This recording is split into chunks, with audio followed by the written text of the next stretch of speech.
Rotary club Kanpur central ने gauges club में एक संगोष्ठी का आयोजन किया, जिसमें डेंगू के बढ़ते हुए मामले को लेकर परिचर्चा की गई और डेंगू से बचाव के तरीके बताए गए। मेडिकल कॉलेज मेडिसिन विभाग के हेड डॉक्टर ने एस कुशवाहा ने गोष्ठी में आए लोगों को संबोधित करते हुए बताया कि डेंगू से कैसे बचा जाए।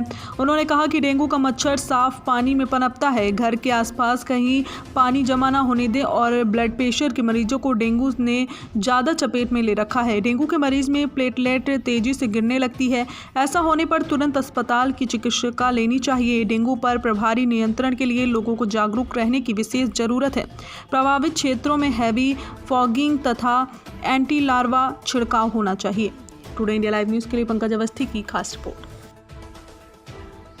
कमल Trivedi, assistant governor, Rotary International district 3110, Rotary club Kanpur central की आज हमारी जो सभा हो रही है, इसमें डॉक्टर जेएस कुशवाहा जो मेडिसिन के हेड हैं मेडिकल कॉलेज कानपुर के, उनकी एक टॉक रखी है, क्योंकि डेंगू इस समय कानपुर में बहुत तेज़ी से फैल रहा है और डॉक्टर साहब ने बताया कि उसके उपचार के लिए ताज़े पानी को इकट्ठा नहीं रखना चाहिए और घुटने के नीचे उसका वायरस, उसका मच्छर काटता है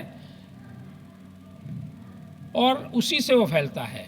तो अब कपड़ों को ढक के रखना है और पानी को इकट्ठा नहीं होने देना है। ये आज की हमारी रोटरी क्लब कानपुर सेंट्रल की टॉक है और डॉक्टर कुशवाहा ने आज हमारे रोटरी क्लब कानपुर सेंट्रल की सदस्यता भी ग्रहण की है। सामाजिक कार्य के लिए किस तरह काम? सामाजिक कार्य के लिए हमारे क्लब में हम लोग अभी आज आपने देखा, आज 22,000 रुपये एक गरीब बेटी की शादी के लिए हम लोगों ने उसको दिए हैं। और इसकी तरह अभी हम लोगों ने पिछले 2 दिन पहले इमराल्ड गार्डन के पीछे एक बंजारन परिवार रहता, उसकी लड़की की शादी थी, उसको हम लोग शिक्षा दे रहे थे, इंटरमीडिएट तक पढ़ी, तो उसकी शादी थी, तो उसने कहा हमको एक टीवी और एक फ्रिज हमारे लिए चाहिए, तो वो हम लोगों ने दिया।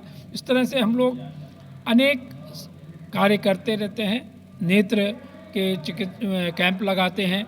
अभी हम लोगों ने 25 व्हील चेयर्स विकलांगों को डिस्ट्रीब्यूट करी। तो इस तरह से हमारे सेवा कार्य पूरे क्लब में पूरे साल चला करते हैं। डेंगू के जो लक्षण हैं वो तीव्र गति से बुखार आना, शरीर में अत्यधिक कमजोरी होना, नौसिया हो जाना, उल्टी आना, आँखों में दर्द होना, फ्रंटल हेडेक होना और बैकेक होना, सीवियर बैकेक, क्योंकि इसको हड्डी तोड़ बुखार कहते हैं। सर, वायरल फीवर में और डेंगू में क्या समानता होती है कि कैसे इनको पहचाना जाए? देखिए, वायरल डेंगू भी एक वायरल है, तो वायरल ही मानिए इसको, लेकिन इसमें डेंगू में वायरल फीवर के बजाय, जैसे इन्फ्लुएंजा ये वायरस है, तो उसमें इतना प्लेटलेट्स नहीं गिरती हैं जितना कि डेंगू में गिरती हैं, एक चीज़। दूसरा, जो बैकेक है या हड्डियों में जो दर्द है, उतना वायरल फीवर में नहीं होता है जितना कि इसमें होता है। चिकुनगुनिया में जॉइंट पेन और मसल पेन बहुत ज़्यादा होता है। तो इस तरीके से आप क्लिनिकली इनको देख सकते हैं। सर, अगर इनको बचाव के तरीके क्या होंगे, कैसे इनको बचा दें? देखिए, सबसे महत्वपूर्ण, क्योंकि डेंगू चिकुनगुनिया दोनों ही वायरल हैं और ये मच्छर के काटने से होता है, तो सबसे पहले मच्छर से आप बचें, मच्छर के काटने से बचें। एडीज इजिप्शियाई स्क्रोपोलस 2 मच्छर होते हैं जो कि इनकी फीमेल्स काटती हैं और उनसे बचना बहुत आवश्यक है। ये मच्छर बहुत ज़्यादा उड़ नहीं पाते हैं, इन्हें टाइगर मच्छर भी कहते हैं, इनके ऊपर वाइट स्ट्रिप्स होती हैं और ये घुटनों के नीचे ही काटते हैं और ज़्यादातर ये दिन में काटते हैं, सुबह के टाइम में। तो इसको बचना चाहिए।